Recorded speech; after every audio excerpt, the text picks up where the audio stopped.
Fa'asa ulaika ayyakunu minal muhtadin. Jadi diharapkan mudah-mudahan orang yang rajin ke masjid atau memakmur masjid itulah yang termasuk orang yang mendapatkan petunjuk. Ada dua jenis imaratul masjid atau ta'mir masjid. Pertama secara hissi, yang kedua secara maknawi. Kalau hissi artinya fisik, membangun masjid secara fisik. Itu memang oleh Rasulullah SAW diberi motivasi kepada kita untuk membangun masjid. Rasulullah bersabda, "Man bana masjidan yabtaghi biha wajh Allah, banallahu lahu baitan fil jannah." Barang siapa yang membangun masjid dengan mengharapkan ridha Allah, maka Allah akan bangunkan untuk dia rumah di surga.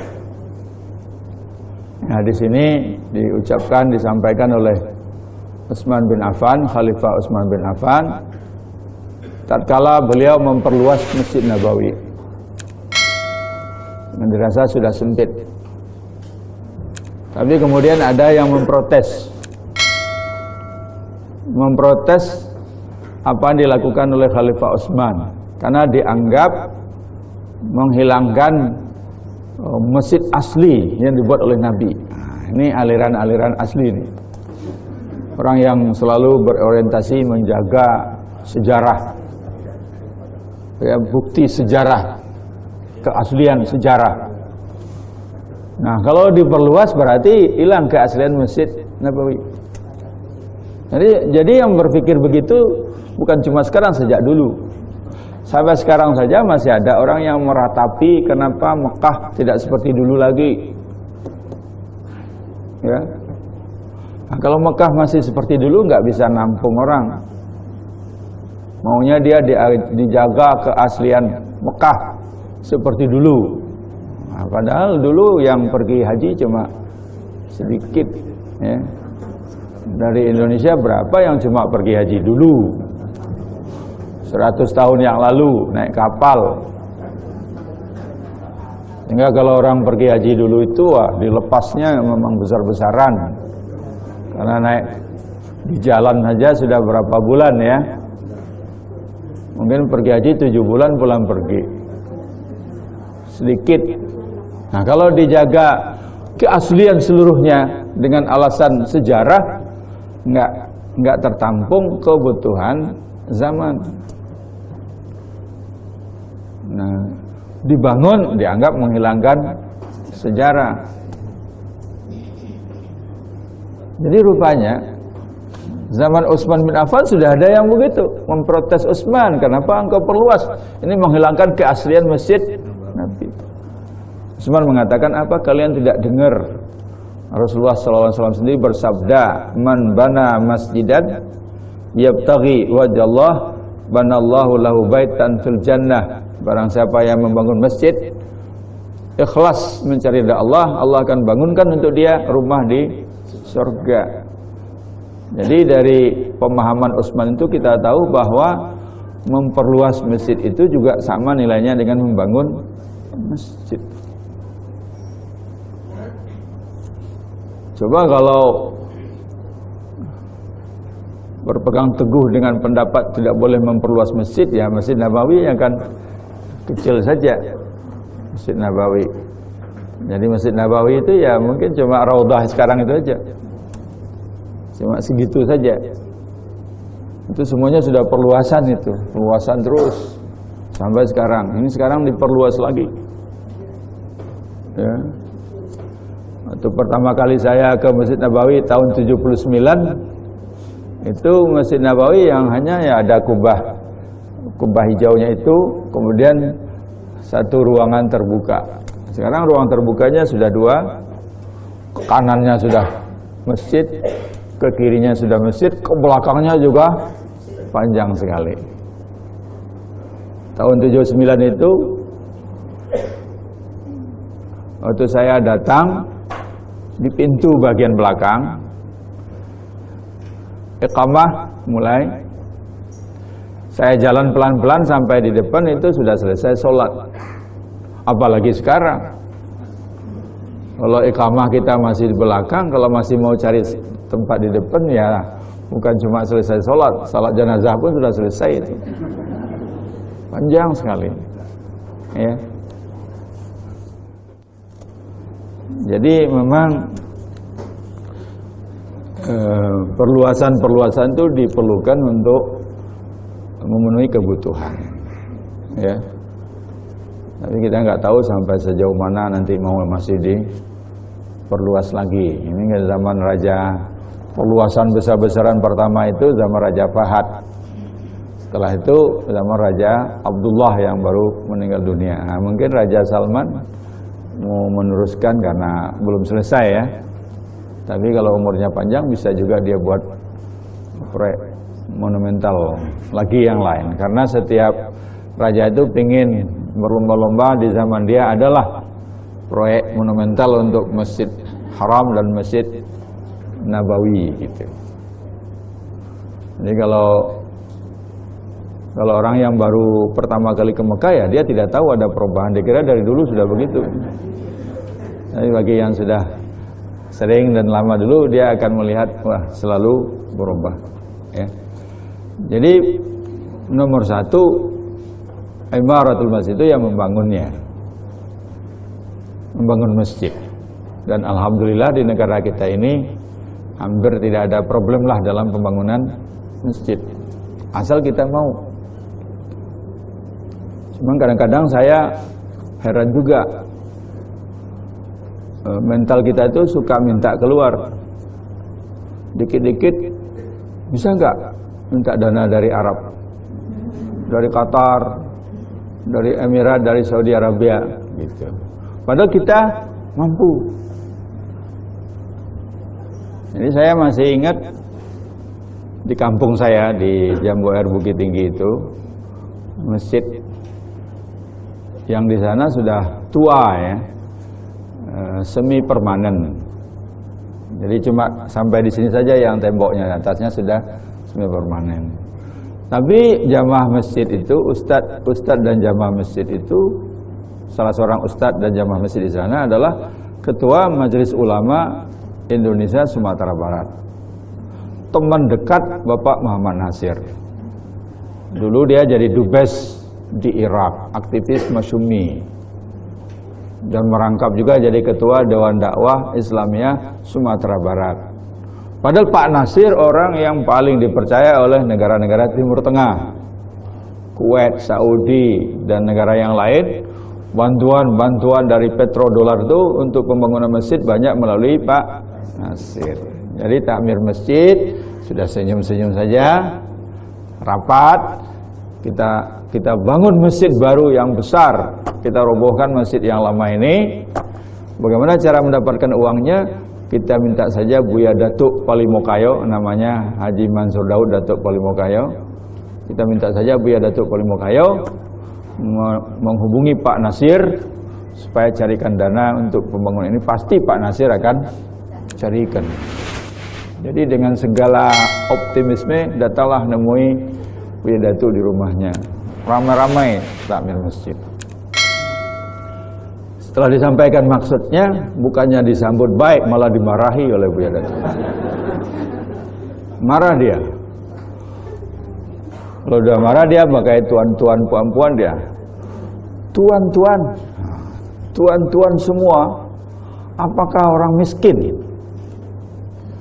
Kalau tuan-tuan semua sudah orang miskin, baru saya mintakan ke luar negeri. Tuan-tuan punya rumah bagus-bagus, punya toko di pasar, punya mobil, rumah tuan-tuan bagus-bagus semua, Mungkin rumah Allah satu, tuan-tuan minta-minta. Diam semuanya. Di luar dugaan.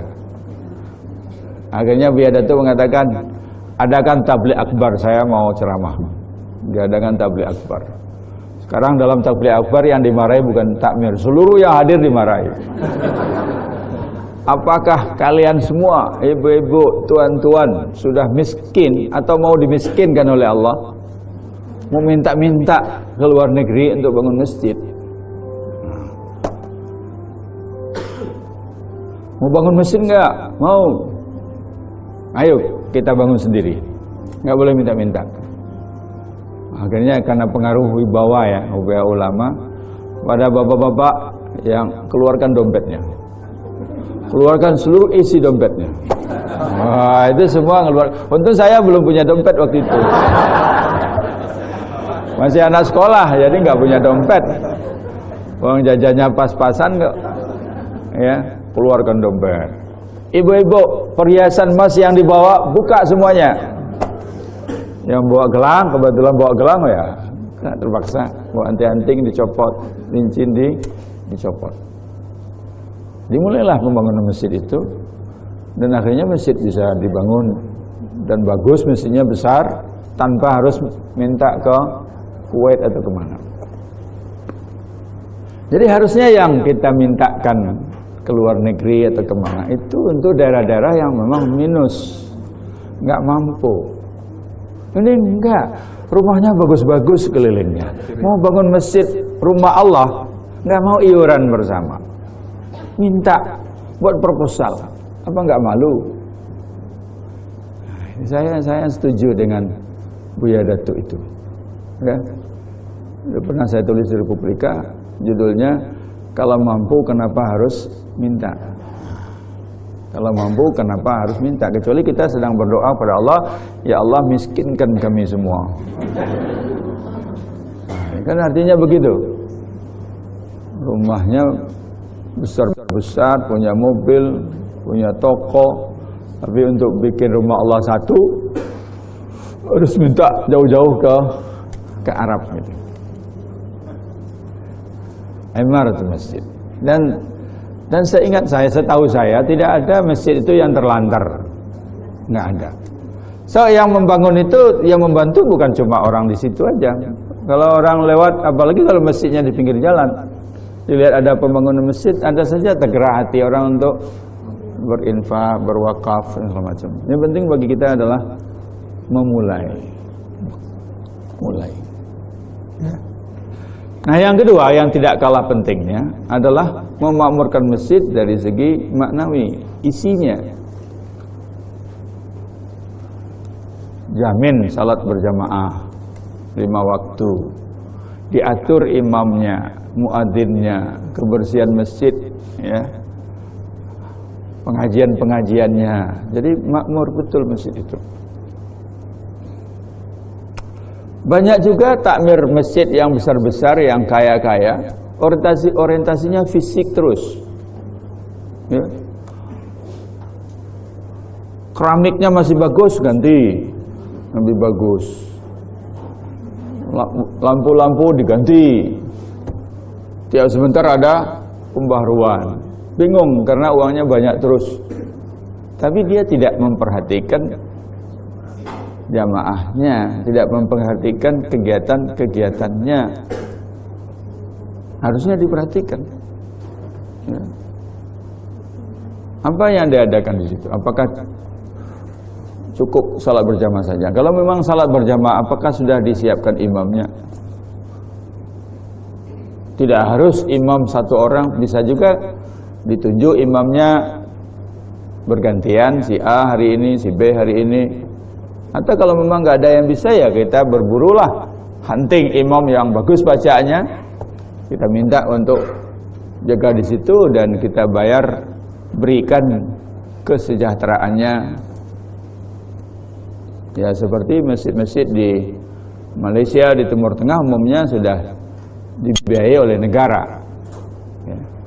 Seluruh masjid di Timur Tengah dan di Malaysia, kecuali yang milik pribadi, itu dibiayai oleh negara, disiapkan imamnya, diseleksi, imamnya harus yang bacaannya bagus, hafalannya bagus. Sekarang seperti di Qatar misalkan, itu Qatar cari imam, kalau seluruh dunia dia cari imam, syaratnya harus hafal Quran 30 juz, mengerti fikih ibadah, berakhlak yang mulia, ya. Dan mereka tidak ragu-ragu mengeluarkan dana yang besar, bisa dari mana saja, mau dari Mesir, mau dari Irak, mau dari Indonesia, dari mana saja. Bayangkan kalau standar imam yang mereka inginkan itu yang hafal Al-Quran 30 juz, sehingga jamaah juga tenang, ya, nggak ketakutan disuruh jadi imam. Kan banyak juga yang takut datang cepat, khawatir disuruh jadi imam. Pak, ayo Pak, udah mau iqamah, tar lagi aja. Ayo Pak, tar lagi aja. Apa yang ditunggunya? Iqamah. So, kalau datang lebih awal, kalau nggak ada imam, terpaksa kita yang disuruh jadi imam. Nah, kalau zuhur asar nggak apa-apa. Tapi kalau subuh, maghrib masih lumayan karena biasanya ayatnya pendek-pendek. Tapi kalau subuh, gitu. Isya, apalagi subuh. Kalau subuh baca qul huwallahu ahad nggak enak rasanya. Nah, tapi kalau sudah ada imam yang ditetapkan, bacanya bagus kayak imam masjid kampus ya. Imam masjid kampus UGM itu kan bagus sekali. UI juga banyak imamnya yang bagus, itu mahasiswa-mahasiswa. Nah, kalau itu tugasnya takmir. Tidak hanya membangun fisik, tapi imamnya nggak diperhatikan. Azannya siapa saja. Kadang-kadang orang tua yang sudah tidak ada giginya suruh azan. Jangan disalahkan orang tuanya. Sudah untung dia mau azan. Walaupun bunyi suaranya, makhrajnya sudah berubah-ubah, ya. Jadi azan itu harusnya begitu mendengar azan orang terpanggil untuk ke masjid. Ada daya tariknya. Jangan azan bikin orang lari. Begitu dengar azan orang kabur.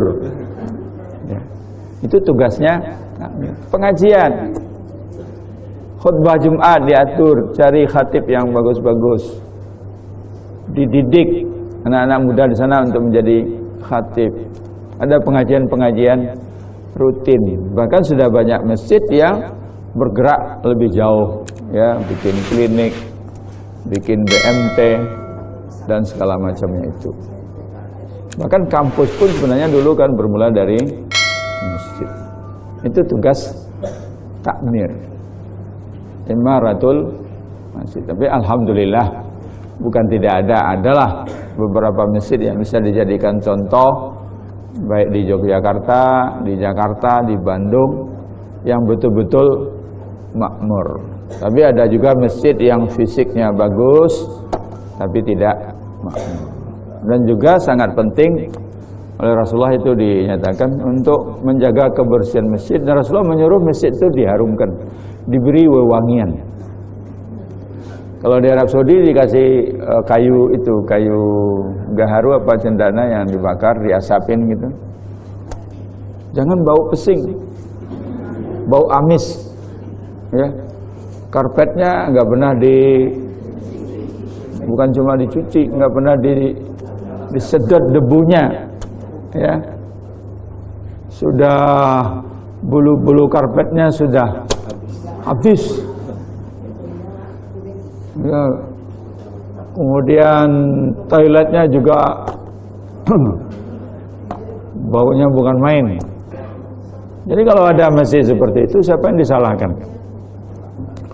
Nomor satu disalahkan takmir. Nomor dua baru jamaah. Kenapa jamaah tidak menuntut kepada takmir? Nah ini, hadirin yang berbahagia. Jadi untuk orang-orang Arab musyrikin waktu itu yang mengklaim bahwa mereka telah berjasa, diingatkan lagi oleh Allah, tidak sama. Aj'altum siqayatal haji wa amaratal masjidil haram kaman amana billahi wal yaumil akhir wa jahada fi sabilillah. Apa kalian samakan orang yang bertugas karena warisan nenek moyangnya memberi minum dari air zam-zam orang-orang yang pergi haji, atau memberi makan, apa sama dengan orang yang beriman kemudian berjihad pada jalan Allah? La yastawuna indallah. Wallahu la yahdil qaumaz zalimin. Sesungguhnya Allah tidak menunjuki kaum yang zalim.